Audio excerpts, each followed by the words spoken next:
Bapa Surgawi, itu adalah doa kami bersama. Kiranya Tuhan kuatkan kami di dalam mengikut Tuhan Yesus. Karena begitu banyak tantangan, begitu banyak godaan, rayuan, jebakan-jebakan yang menghambat kami untuk mengikut Tuhan Yesus. Tuhan tolong kepada kami. Pagi hari ini kami mau belajar kebenaran Tuhan di dalam hal mengikut Tuhan Yesus. Bukakan hati kami Tuhan, agar kami sungguh-sungguh menyerapi firman Tuhan yang menjadi kekuatan buat kami masing-masing. Dalam nama Tuhan Yesus kami berdoa. Amin. Silakan duduk jemaat.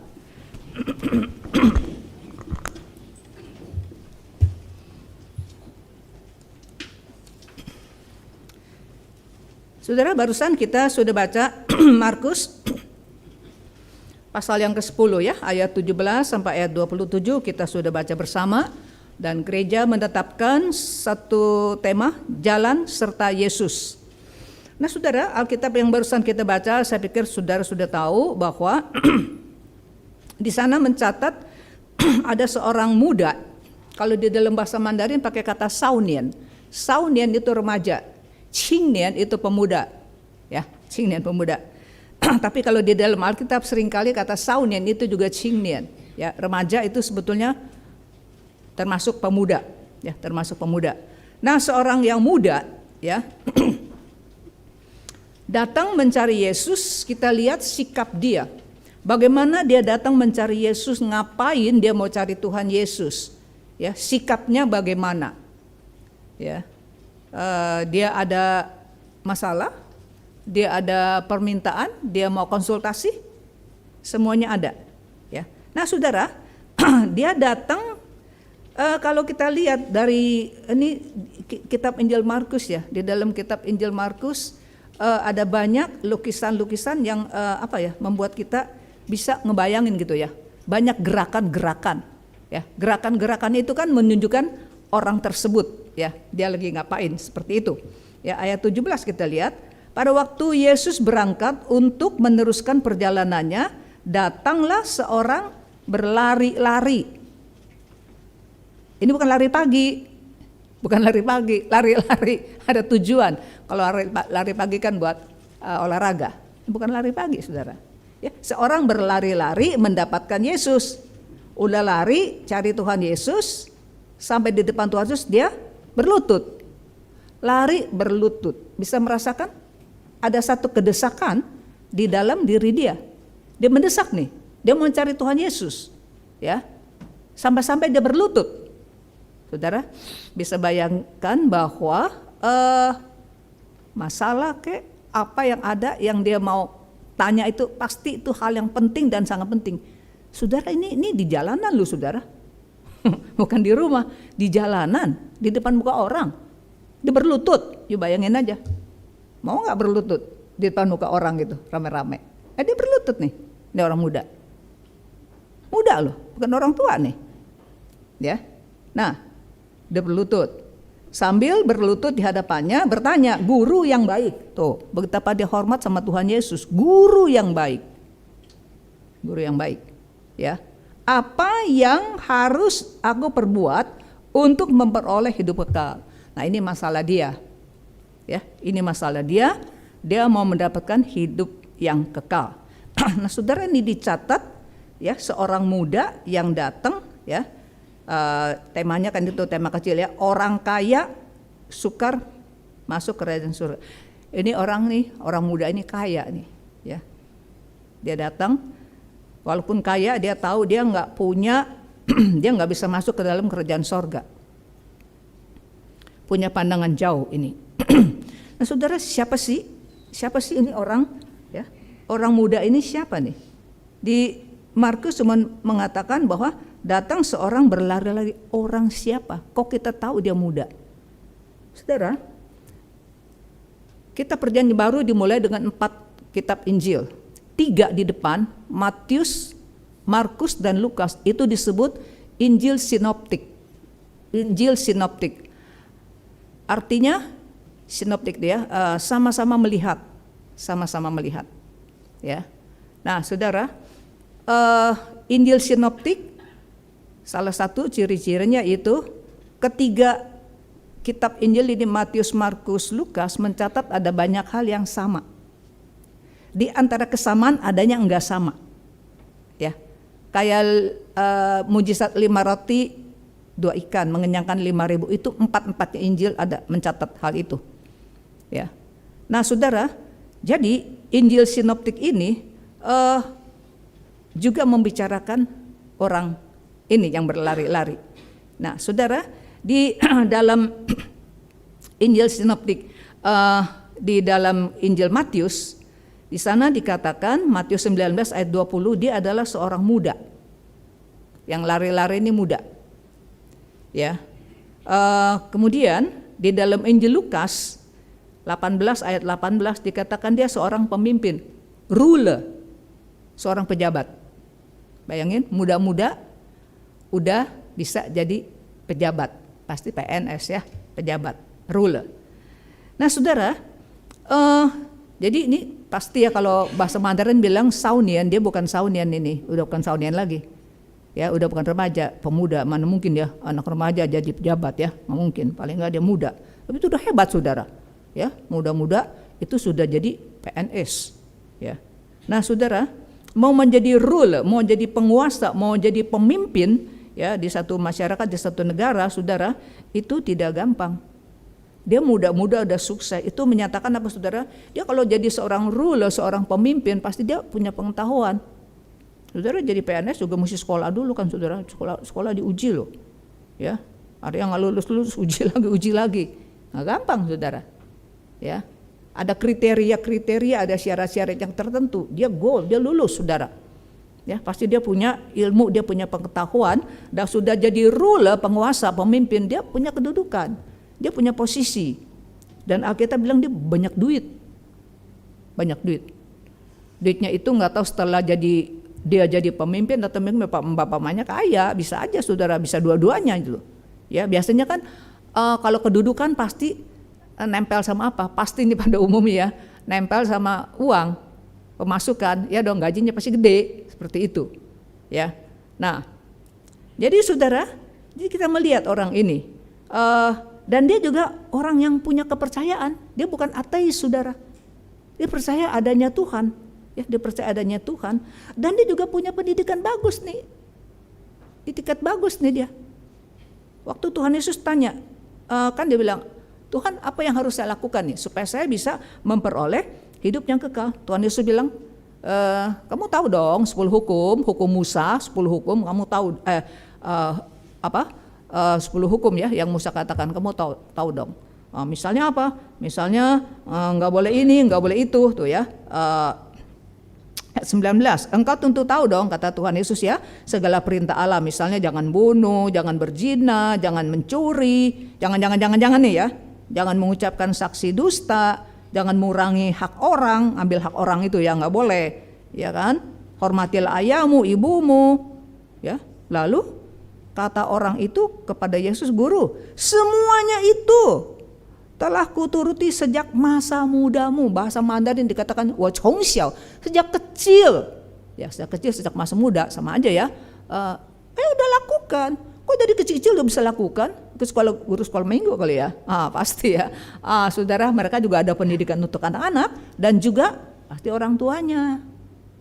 Ya.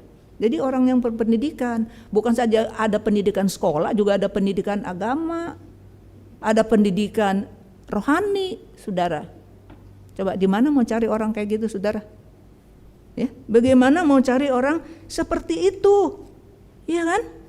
Nah, tetapi saudara, ini orang dasar orang pinter, saudara. Dia tahu dia punya kedudukan, posisi, semua segala itu, tetapi nggak bisa dibawa mati.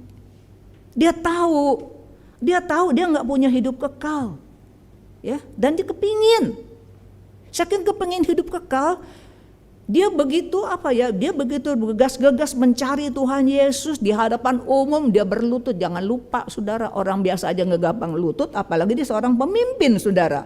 Emang gampang pejabat lutut sama seorang rabi, saudara?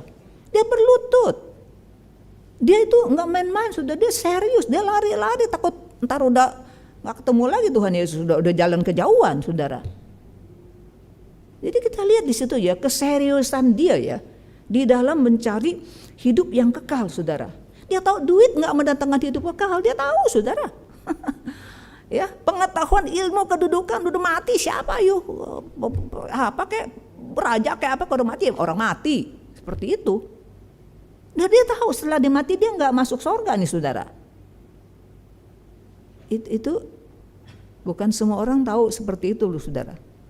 Dan dia kepingin masuk ke surga, saudara. Dia kepingin. Nah saya nggak tahu ya, ini pemuda ya. Dia udah menikah apa belum saya nggak tahu. Alkitab nggak ngomong, saudara. Kalau dia belum menikah nih, saudara, hidup zaman sekarang pasti banyak gadis-gadis tuh ngantri kali itu ngejar dia. Bukan saja yang gadis-gadis ya, bapak emaknya banyak orang tua pasti yang deketin dia, pengen jadi mantu. Punya mantu gini siapa yang nggak mau, saudara? Udah kaya lagi, ya, udah pinter lagi, udah punya kedudukan lagi, akhlaknya juga bagus lagi, seperti itu. Siapa yang nggak mau, saudara? Kan ada ya, bukan yang orang muda ngejar, bapak emaknya ngejar.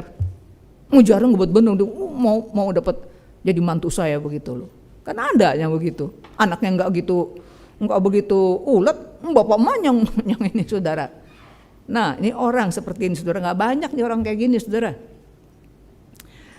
Nah saudara, jadi Yesus bilang tahu dong nggak boleh. Oh udah dari kecil,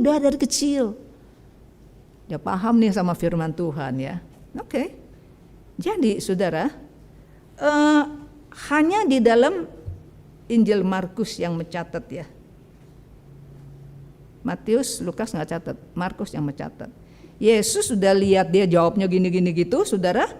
Yesus sudah melihat ya, ayat 21. Ini cuma ada di Markus. Walaupun Matius dan Lukas juga mencatat perkara ini, tapi hanya Markus yang bilang tetapi Yesus memandang dia ya, lalu Yesus memandang dia dan menaruh kasih kepadanya. Ya. Ini semua dia nggak bunuh, dia nggak judi, dia nggak bikin saksi palsu, dia nggak berzina, dia juga hormat sama orang tua. Yesus aja sayang sama dia, saudara, demen sama dia. Ya, lalu udah boleh dong masuk surga? Belum. Orang muda ini aja tahu. Jadi Yesus bilang hanya satu lagi kekuranganmu. Ya, dalam bahasa Mandarin dia bilang kamu masih kurang satu. Penting dong satu. Apa nih kurang satu? Nah, yang satu ini sudahlah ilmu nih ya. Hanya kurang satu. Jadi kamu harus pergi. Kemana? Ngapain? Jual apa yang kau miliki. Ini mobil, berapa biji mobilnya? Jual. Pabriknya jual, kasih orang. Rumah, ada investan, ada villa di mana? Jual. Lalu jual apa yang kau miliki. Udah jual bagaimana? Deposit? Enggak. Berikanlah itu kepada orang-orang miskin. Habis dong jadi blangsak dong hidupnya, bangkrut dong. Maka engkau akan beroleh harta di sorga. Berarti dia banyak tuh duit, banyak aset ini itu ya, tapi dia nggak ada rumah di atas lu, saudara. Dia juga tahu. Jadi kamu jual itu, kamu bagi kepada orang miskin, ya hilang nggak? Nggak hilang. Tuhan Yesus bilang ada di sorga ntar kamu. Nah itu ya, saudara ya. Jadi kamu bisa dapat harta di sorga nih. Udah gitu udah dong tenang? Enggak, belum. Yesus bilang apa? Maka engkau akan beroleh harta. Kemudian datanglah kemari dan ikut saya. Ikut aku, kata Tuhan Yesus. Udah kasih jawabannya ya, tegas ya. Tegas. Kamu kurang satu. Apa? Pergi. Ngapain? Jual semua yang ada padamu. Udah dijual? Enggak deposit. Bagiin kepada orang miskin. Nah, langsung masuk ke atas. Belum, kan masih hidup. Ikut saya. Perkataan Tuhan enggak rancu. Enggak pelin-pelan. Jernih, tegas seperti kristal. Orang sekolah banyak-banyak juga ngerti hal itu. Reaksinya. Reaksinya bagaimana? Ayat 22. Mendengar perkataan itu ia menjadi kecewa. Kecewa ini orang. Lalu pergi dengan sedih sebab banyak hartanya. Banyak hartanya. Saudara, ini orang ya saudara ya, dia datang begitu susah, ada kesungguhan, ada kerendahan hati, enggak takut diketawain orang, ya, seorang ruler, seorang pemimpin, ya, seorang PNS di kepemerintahan saudara, ya, datang begitu mendesak. Dia lihat hidup kekal begitu penting, walaupun dia ada duit, tapi duitnya nggak membawa dia kepada kekekalan, nggak membawa dia masuk ke dalam kerajaan sorga. Duitnya nggak akan memberikan dia hidup yang kekal, dan dia juga nggak ada apa-apa di sana. Tetapi setelah dia dengar, Yesus bilang, datang kemari ikut aku, then come and follow me. Saudara, dengan sedih, kecewa, karena jawaban Tuhan Yesus bukan apa yang dia mau. Saudara, dia pergi dengan kekecewaan menuju kepada kegelapan yang forever and ever. Saudara, semua orang yang mau mendapat hidup yang kekal, yang mau masuk ke dalam kerajaan sorga, apakah harus seperti orang ini, udah gak ada harta lagi, udah gak ada apa-apa, harus menjual semua harta miliknya dan bagi kepada orang miskin? Saudara, kita lihat rasul saja nih, murid Yesus yang kemudian disebut rasul 12, ya. Waktu Yesus panggil mereka, Yesus enggak suruh mereka jual loh. Kalau kita lihat di dalam keempat Injil ya, di dalam Injil Markus juga dikatakan waktu Yesus jalan di Galilea, terus dia lihat apa? Dia ada Simon Petrus, dia ada Andreas, dipanggil, come, follow me. Kemudian juga dia lihat anak Zebedeus, Yakobus dan Yohanes lagi memberesin jalanya karena dia orang tukang tangkap ikan ya. Yesus bilang, come and follow me. Saya akan menjadikan kamu penjala manusia. Alkitab bilang apa? Khususnya nih Yakobus sama Yohanes. Alkitab bilang mereka berdua ini abang adek kok adek nih meninggalkan jalanya, meninggalkan papanya yang ada di dalam perahu dan pegawai-pegawainya. Lumayan kaya kan dia? Ya, dia punya pegawai nih, Yakobus sama Yohanes nih, bapaknya nih Zebedeus nih. Jadi ada pegawai, anak juga bantu, turun tangan bantu. Ya. Jadi Yesus nggak bilang jual tuh itu. Yesus nggak suruh dia jual perahunya, nggak suruh dia orang tutup bisnisnya. Nah, Alkitab bilang mereka ikut Tuhan Yesus, tinggalkan semua itu. Ya ada keluarganya, mungkin adanya kalau Petrus ya, Petrus sama Andreas kan udah engkau adek itu. Ya, makanya saudara-saudaranya masih ada bapaknya yang ngurusin itu. Yesus nggak suruh mereka jual. Yesus nggak suruh mereka bagi-bagikan kepada orang miskin. Saudara, ada banyak orang yang ikut Tuhan Yesus. Yesus nggak pernah bilang sama satu orang jual hartamu. Kenapa bilang sama pemuda ini jual hartamu dan bagi-bagikan kepada orang miskin, saudara?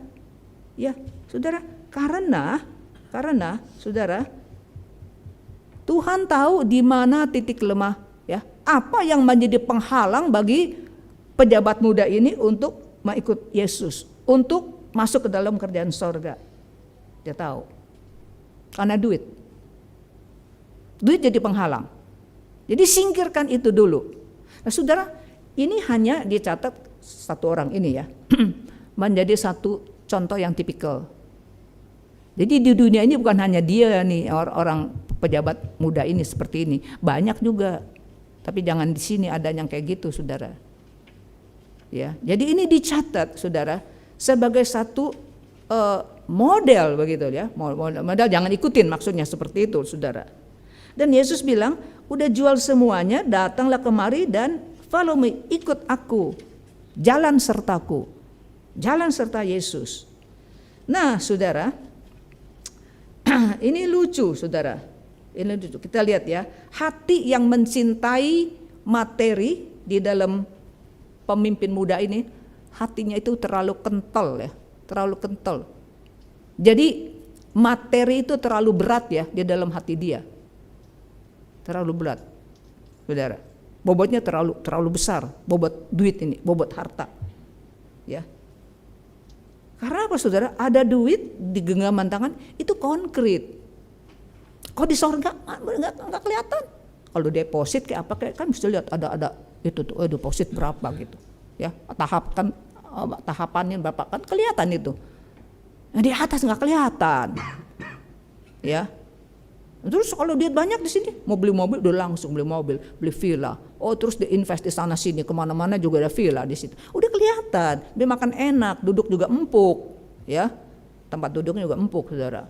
Ini juga bagus lah pokoknya semua. Jadi itu begitu real, begitu konkret, ya, begitu tanda petik begitu praktis. Tapi semua meninggalkan itu keberatan. Meninggalkan yang bisa digenggam, ya, dan mendapat sesuatu. Kayaknya di awang-awang ini betapa banyak ada juga orang Kristen merasakan hal itu loh. Itu kan, nggak tahu kapan lah. Kayaknya masih lama lah ke situ. Pokoknya di sini dulu, sekarang senang-senang. Seperti itu, saudara. Jadi ini ironis ya, saudara ya. Ini ironis. Pemimpin muda ini, saudara, mau mendapatkan hidup kekal, mau mendapatkan masuk ke dalam kerajaan sorga, tapi tidak mau jalan bersama-sama dengan oknum, dengan orang yang maksudnya Tuhan Yesus anak manusia yang menggenggam hidup kekal. Yesus kan bilang, akulah jalan, kebenaran dan kehidupan. Tanpa aku nggak ada orang yang bisa sampai ke hadapan Bapa. You mau dapat hidup kekal, tapi tidak mau mengikut jalan beserta dengan Tuhan Yesus yang menggenggam hari depan kamu, yang menggenggam kekekalan kamu, yang empunya kerajaan sorga. Nggak mau jalan sama dia, ya bagaimana? Latihan dulu dong jalan di sini. Ya saudara, itu adalah sesuatu yang hal apa saudara? Hal yang impossible, saudara. Jadi saudara, kita lihat saudara, sebetulnya punya uang nggak salah saudara. Jadi orang kaya juga nggak salah. Ya. Masalahnya jangan sampai kekayaan kamu menghambat, ya, menghambat kamu mengikut Tuhan, menghambat kamu melayani Tuhan, saudara. Saudara, kita sedikit kembali ke depan dalam pasal 10 ayat 20, ya. Yesus bilang nggak boleh ini kamu tahu dong. Oh udah dari kecil saya udah lakukan hal itu, ya. Dia bilang sejak kecil guru saya sudah melakukan hal itu. Is it true? Betulkah dia melakukan hal-hal yang dia katakan? Yesus bilang nggak boleh ini, mesti gini. Udah. Saya pikir dia nggak ngebohong ya.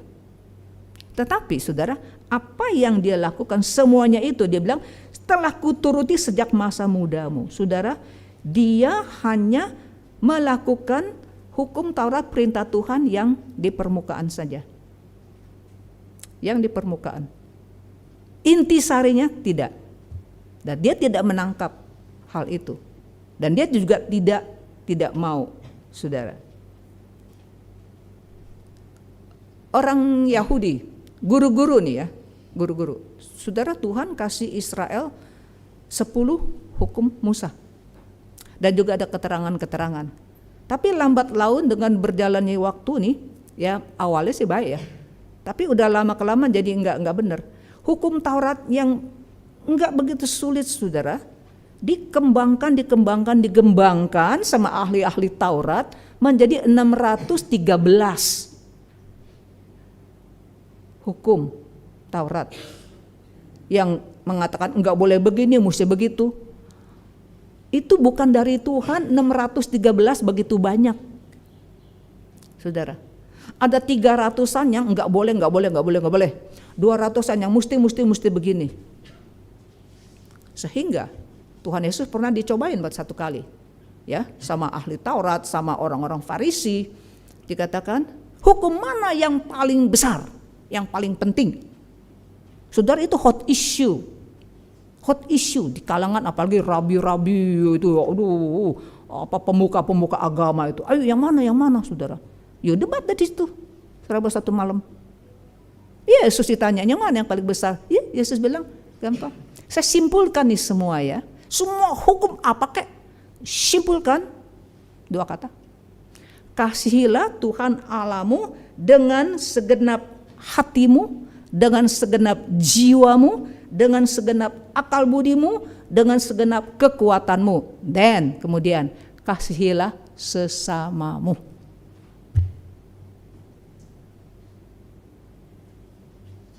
Kesimpulannya. Nah, sekarang bagaimana dengan pemimpin muda ini? Apakah dia mengasihi sesamanya? Tuhan bilang jual, kasih orang miskin, dia nggak sudi. Dia nggak mau, saudara. Dia tidak sudi. Saudara, di dalam satu buku, buku yang menerjemahkan, buku yang menginterpretasikan kitab Musa, namanya Talmud. Talmud ini adalah intisari boleh dikatakan di dalam agama Yahudi. Karena dia menerjemahkan, dia menginterpretasikan hukum Musa. Ya, hukum Musa. Hukum Taurat. Penjelasan-penjelasan itu buku namanya Talmud. Dan Talmud ini saudara diajarkan oleh para rabi dari zaman ke zaman. Diajarkan kepada umat Tuhan. Ya, supaya kamu memegang ajaran-ajaran ini. Nah di dalam Talmud itu saudara ada satu yang mengatakan, satu bagian dikatakan mengenai hal kekayaan harta keuangan. Sana dikatakan bahwa keuangan harta kekayaan adalah pemberian Tuhan kepada orang-orang yang sebagian orang. Kan bukan semua orang kaya. Ada yang sedang-sedang, ada yang susah, ada ya itu ini bervariasi begitu. Memang betul-betul kaya itu ya. Itu pun dari Tuhan. Berapa banyak hartamu juga dari Tuhan. Karena waktu kita datang ke dunia kosong, saudara, nggak ada apa-apa. Pala juga botak, ada rambut, saudara. Jadi apa yang ada pada kita hari ini itu semua dari Tuhan, ya. Nah, jadi kalau kamu seseorang siapa saja dia mendapat dari Tuhan lebih banyak dari orang lain. Bagaimana? Oh Tuhan pilih kasih begini. Enggak saudara. Kalau seseorang dia mendapatkan lebih banyak ya dari Tuhan dibanding dengan orang lain, maka dia seyogyanya memberikan harta kekayaan itu share. Dibagikan kepada orang yang ada keperluan. Kepada orang yang membutuhkan. Nah di dalam hal ini apakah si pemimpin orang kaya ini sudah melaksanakan? Enggak saudara. Nggak boleh bunuh ya, saya nggak bunuh ini. Tapi untuk bagi sharing kekayaan kamu, enggak saudara. Maka keberatan. Apalagi Yesus suruh dijual semua. Ternyata dia enggak. Maka Yesus tahu. Yesus bilang kamu kurang satu nih. Kurang satu ini nih. Nah saudara, hanya satu lagi kekurangan kamu. Ayat 21, pergi jual apa yang kamu miliki, beri kepada orang miskin. Saudara ini apa saudara? Yang Yesus suruh ini apa? Ini adalah perbuatan kasih sesama. 630 yang dari Tuhan kayak bikinan manusia kayak kamu bikin sendiri. Diringkaskan 2, cinta Tuhan dan cinta manusia sesama. Dia nggak lakukan saudara. Yang bilang dari kecil saya udah. Itu service aja saudara di permukaan. Dia tidak saudara. Oleh sebab itu Tuhan Yesus ingin supaya pemimpin muda ini saudara, dia mengetahui ya bahwa semua ada yang ada pada dia itu titipan. Hari ini apa yang saudara punya banyak kayak dikit kayak harta kita kan masing-masing beda-beda di sini ya. Saya gini-gini juga punya harta saudara. Yang saya punya semua banyak dikit itu semua dari Tuhan. Jadi kalau itu dari Tuhan bukan kita punya, berarti satu hari kita harus memberikan pertanggungan jawab bagaimana kita pakai ya harta titipan orang itu titipan Tuhan. Ternyata pemuda ini saudara justru titipan ini saudara duit menjadi penghalang bagi dia. Maka penulis daripada kitab Ibrani pasal 12 ayat 1 mengajak, menghimbau kepada kita, marilah dikatakan kita menanggalkan throw off. Menanggalkan, kita copotin tuh ya, kita menanggalkan semua beban dan dosa. Beban dan dosa yang begitu merintangi kita, ya, dan berlomba dengan tekun. Tadi dia lari-lari, bukan perlombaan itu tadi ini si pemuda ya. Nah, tapi ini berlomba lari sama-sama dengan anak-anak Tuhan yang lainnya, ya. Berlari, berlomba dengan tekun di dalam perlombaan yang diwajibkan bagi kita. Saudara, orang yang adu lari, yang berlomba, saudara, waktu lari nggak boleh ada apa-apa ya, saudara lihat ya.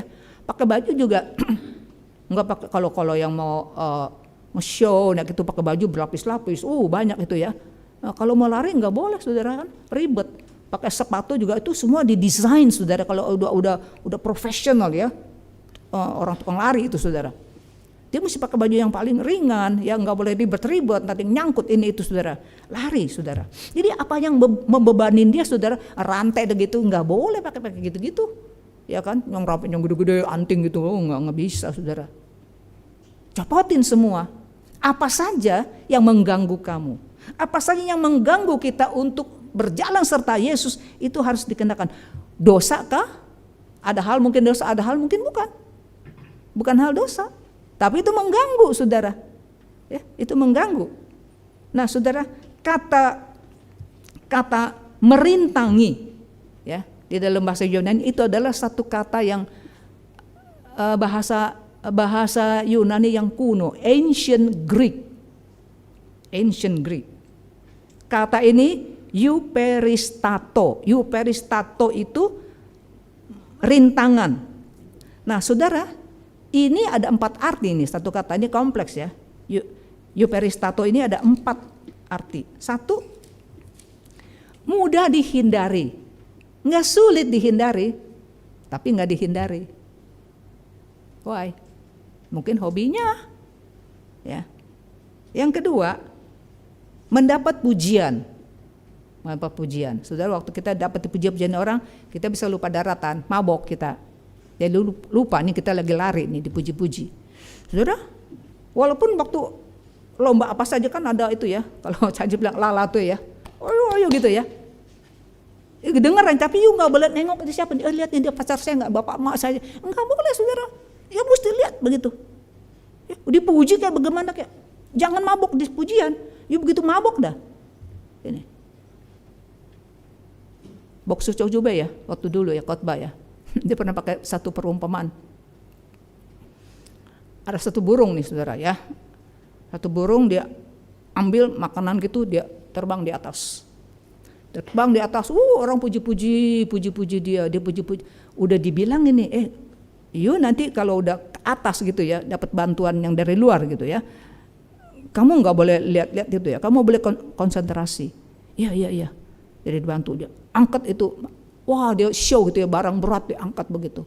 Wah, dipuji orang di bumi itu, puji dia. Dia bilang, wah saya hebat, dia bilang. Dia ngomong gitu, jatuh itu, saudara. Nggak konsentrasi, saudara. Ya, dia lupa nih dia lagi apa? Dia lagi di atas tuh, dia lagi nge-show. Saudara, waktu kita lagi lari, saudara, pujian orang kayak apa kayak, saudara, masuk kuping kanan, keluar kuping kiri aja udah. Jangan disimak. Disimak kita nanti nggak konsentrasi jalan ke depan. Yang ketiga artinya apa? Euperisisto artinya apa, saudara? Artinya perangkap. Ya. Masuk ke jebakan-jebakan, ya. Giuran, rayuan, ya. Digiur, akhirnya kita masuk ke dalam kejebakan. Arti yang keempat adalah bahaya, danger, bahaya. Saudara, ada dosa-dosa yang lebih berbahaya, dosa banyak, semua juga dosa. Ya kan? Tapi kita nggak pungkir ada dosa yang parah sekali gitu. Nah, saudara, hal-halnya ini, saudara, yang merintangi kita, entah itu yang mudah, itu begitu mudah, kenapa kamu enggak? Nah, itulah masalah manusia. Gampang, tapi dia nggak mau. Mungkin apa? Mungkin itu hobi. Mungkin itu hobi dia. Ada orang zaman dulu nih ya, sekarang kali udah enggak gitu ya. Sekarang ada YouTube, ada apa, masih bisa nonton lagi. Kalau dulu kan udah habis-habis tuh ya. Coba aja lihat waktu Muhammad Ali waktu lagi itu ya, jalanan sepi. Apalagi kalau mau rebut piala apa itu All England apa, kali nggak apa, bapak-bapak khususnya tuh nggak ke gereja, nonton. Gereja sepi deh waktu itu. Ya, saya masih ingat tuh. Oh, gereja sepi. Ada main-main tinju apa? Oh, sepi. Hobi dia. Ya, gereja mah tiap minggu juga ada. Mau bilang dosa? Ya enggak juga sih. Itu hobi dia. Seperti itu, saudara. Ibu-ibu gara-gara mau arisan, saudara, mau masak ntar di rumahnya nih, giliran dia nggak ke gereja. Gara-gara ntar mau arisan di rumahnya hari Minggu sore nih, malam kali nih makan di rumahnya nih, dia kagak ke gereja, saudara. Itu kan mesti dihindari, nggak sulit kan? Pengaruh. Dia ada pelayanan, dia ada alasan, gue ada urusan. Apa kalau ditanya? Masak, saudara. Jadi kekhawatiran seperti benih yang jatuh di 4 macam ladang. Salah satu jatuh di tempat yang berduri-duri, semak duri. Saudara, akhirnya tumbuh sih tumbuh, tapi terhimpit, dia tidak bisa berbuah. Duri itu, himpitan itu, Yesus menginterpretasikan seperti apa? Kekhawatiran, kekayaan zaman sekarang, dan juga ada kenikmatan dunia. Ya, kekhawatiran. Tahun 2023 nih, khawatir nih. Kemarin nih PGTI mengadakan ceramah khusus. Ya. Prospek ekonomi itu kayaknya James Riyadi lah yang kasih itu. Ya. Mokhtar Riyadi. Ya. Prospek ekonomi tahun 2023 sampai 24. Iya kan? Khawatir. Seperti itu, saudara. Sehingga makan gak enak, tidur gak enak. Ngomong-ngomong gini-gini kita udah hampir lewat 2 bulan nih, saudara. Tahun 2023 kata susah-susah. Susah nggak? Pengaruh, ada pengaruh, bukan bilang nggak ada ya. Tapi nggak kata sampai nggak ada makan, nggak ada pakai lah, seperti itu. Kita terlalu khawatir. Itu mempengaruhi lu, saudara. Mempengaruhi jalan beserta dengan Tuhan Yesus. Kekayaan nih seperti orang kaya ini, saudara. Dan juga kenikmatan. Tadi saya bilang mau lihat reuni dah, mau lihat data pameran nih, pameran Pak, kebetulan dia mau beli rumah kali, kebetulan mau lihat pameran, dia kagak ke gereja. Gereja tiap minggu ada pameran, cuma hari ini batas terakhir. Saudara, saya tidak tahu hari ini di dalam ikut Tuhan Yesus apa yang menjadi rintangan saudara. Saya tahu kebanyakan kita adalah anak-anak Tuhan, tapi apakah kita menjalannya baik? Apa tersendat-sendat, terjatuh-jatuh seperti itu, saudara. Saudara, apakah merasakan capek? Karena banyak gandulan-gandulannya, capek lah, saudara. Kalau melari banyak ini, saudara, copotin itu semua. Terakhir, saya menutup dengan nyanyi. Jalan gerak dikit ya. Jano. Jalan serta Yesus. Bisa? 1, 2, go. Jalan serta Yesus. Jalan sertanya setiap hari. Jalan serta Yesus. Serta Yesus selamanya. Jalan serta Yesus. Jalan sertanya setiap hari. Jalan serta Yesus selamanya.